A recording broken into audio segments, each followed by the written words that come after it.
Welcome to another episode of The Additional Kitchen with Rachel and Shailon.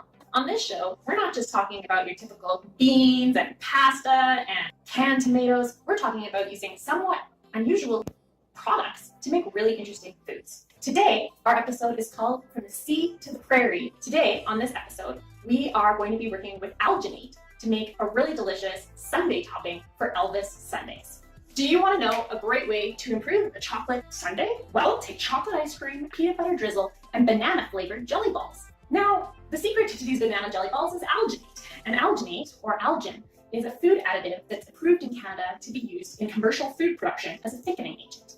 You can find alginate in differing concentrations in cream, milk, mustard pickles, salad dressings, skim milk, relishes, cottage cheese, infant formula, sour cream, sherbet, calorie-reduced margarine, ice milk, canned beans, peas, and asparagus, and ice cream. Note the banana-flavored jelly balls aren't on this list of approved food uses, but we're private consumers in our own home. So if we can buy alginate, why not just buy it and make whatever we like? Alginate is naturally derived from brown algae, primarily the giant kelp species Macrocystis porifera. Alginate was discovered in the early 1880s. However, the scientist that was working on it wasn't able to get a very pure sample, and they really couldn't get a very pure sample until 1896. So it took about 15 years to get the chemistry right to realize how useful seaweed could be in our food. And what it does is it forms this very viscous, stable, and permanent gel. Okay, but what will you do with that gel? Well, here is a fancy science word for what we're going to do today. Spherification. We're going to take this alginate gel and we're going to spherify it, or drop it into a bath of liquid that will cause it to form little tiny circular balls. Have you ever seen fake caviar on sushi? That is from the spherification of solutions that contain alginate. The best way to get alginate molecules to form is to add calcium ions. So today, what we're going to do is do a spherification of alginate. The first step that we need to do is we need to make 2 cups of flavored liquid. Today, the flavored liquid that we want to make is going to be banana flavored. So what we're going to do is we're going to use imitation banana extract, yellow food coloring, and about 2 cups of water. We want this flavor to be really, really strong because when we blend it up with the sodium alginate powder, we're going to lose some of that flavor. And we want to be able to taste those little jelly balls on our ice cream. So in this glass bowl, we have 2 cups of water. And we are going to add our banana flavoring and our yellow food coloring to make a strong and highly flavored liquid. Here's our imitation banana. And I don't believe in fine measurements, so let's just slop some in. There we go. We want it to be nice and strong. Now, the next step is going to be adding yellow food coloring so that when we look at these balls, we kind of can tie the yellow color of the balls to the banana flavor that we're tasting in our mouth. This is really important so that we don't get confused when we're tasting it. All right, I don't really believe in measuring this either. So let's just put a bit in. We want it to be nice and yellow and strongly flavored. And I'm going to stir it up and give it a little taste. Well, we've got a nice color that we want, but is it going to taste banana-y enough? It's a bit atrocious. Let's add an imitation banana. Certainly isn't real banana, but let's add a little bit more just to be safe. Now we have our banana flavored bright yellow liquid that's going to form the basis for these little balls. The next step is we're going to take this liquid and we're going to add it to a high-speed blender with 2 grams of sodium alginate. I recommend that you use as strong a blender as you can because a weaker blender might not adequately mix up those the powder and the liquid together. So let's take it over to the blender and do that. To our 2 cups of strongly flavored banana liquid, I'm adding 2 grams of sodium alginate. We have now blended up our strongly flavored banana liquid with 2 grams of sodium alginate powder. If you look closely at the walls of the blender, you'll see that they're kind of coated in a thicker substance. It doesn't look at all like the banana water.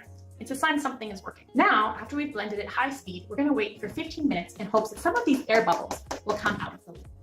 15 minutes have gone by since we saw you last, and as you can see, most of the bubbles are gone from our sodium alginate and banana water mixture. Now, the next step is to create a calcium water bath.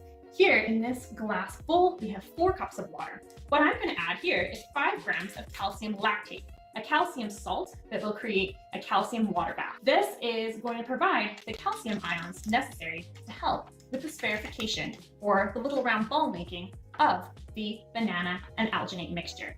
So I'm going to stir this up so that it's dissolved, and then we're going to start dropping in little bits of our mixture and seeing if it forms balls. Here we go. Here we have our banana liquid and sodium alginate mixture, and here we have our calcium lactate water bath. What I'm going to use is a little eyedropper to suck up some of our banana and alginate mixture, and I'm going to drop it into the calcium bath and see if it forms a little ball. These are supposed to slowly sink to the bottom, and they'll take about 30 seconds to set before we're able to scoop them up with a slotted spoon. So I'm going to continue making little drops into my calcium bath, and the spherification relies on an interaction between the calcium and the alginate to form the gel of the alginate and to make interactions on the surface of these little spheres. I think ideally you would try to make all the little balls the same size, but we might as well have fun and have a mixture of different sizes here. So now that we stir it, we see these little tiny jelly balls catching in our slotted spoon. So let's keep adding more. So now it's been a few minutes and we have some of these little balls ready to go. You can see when we scoop them up with a slotted spoon that they fill some of those holes with little tiny round yellow balls. Now it's time for the Elvis ice cream sundae. As we talked about, here we have some chocolate ice cream with peanut butter added, and we're going to add some of our banana flavored alginate balls to decorate the ice cream sundae. And what you'll find is we thought we had a really bright yellow sundae mixture, but the balls aren't quite as bright yellow when you add them to the ice cream. So it's really important to amp up your flavor and your color before you get started. But as you can see, there's nice little yellow alginate balls dropping onto the sundae and making little banana bursts of flavor in your mouth. If you tap the back of the spoon, that lets the balls fall out of the openings without having to handle them too much with your hands. Now, it's harder to see them on the dark chocolate ice cream. So here we are, we're adding them to a white bowl, and you can see as they land these bright little yellow banana flavored droplets, these nice little round balls. Our process of spherification using alginate. How fun are these? Woo! The most important thing at the end of making something great is to share it with your cameraman. Shalom, what do you think of the Elvis sundae? It's great. It's tasty. Banana alginate spheres with chocolate and peanut butter ice cream. How great. This has been Where the Sea Meets the Prairie, an episode of The Additional Kitchen with Shylon and Rachel. Bye-bye.